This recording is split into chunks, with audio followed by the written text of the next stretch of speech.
Quel honneur pour moi d'intervenir aujourd'hui pour vous exposer la feuille de route stratégique 2023-2026 de l'amélioration du climat des affaires. Je tiens tout d'abord à remercier le Comité national de l'environnement des affaires, instance de dialogue public-privé par excellence, pour le travail colossal réalisé ces derniers mois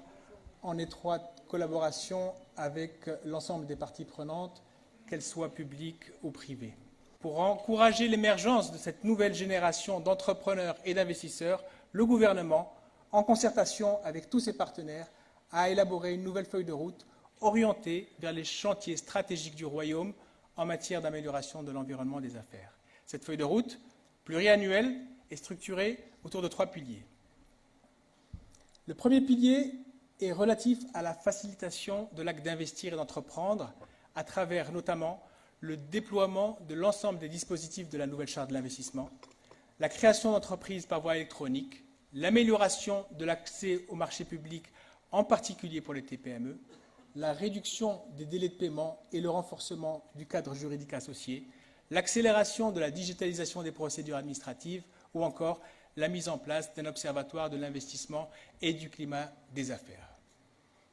Le deuxième pilier vise l'amélioration des facteurs de compétitivité à travers notamment la mobilisation de financement, en particulier par le biais de véhicules innovants, le renforcement de l'accès à l'énergie verte pour contribuer aux ambitions nationales en matière d'énergie renouvelable, la décarbonation industrielle qui consolidera le positionnement du Royaume en tant qu'acteur majeur de la transition énergétique mondiale.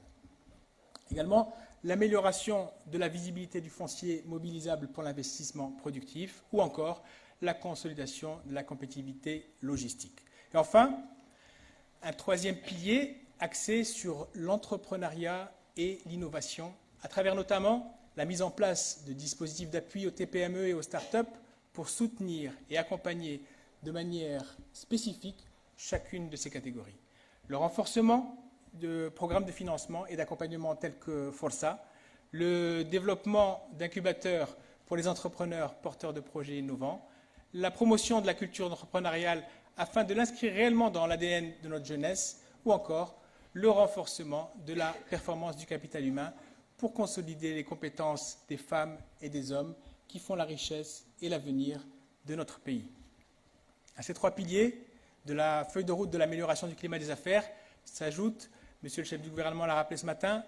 un pilier transversal majeur relatif à l'éthique, l'intégrité et la prévention de la corruption. Preuve de l'engagement volontariste du gouvernement de ne pas occulter cette dimension essentielle dans cette nouvelle génération de réformes.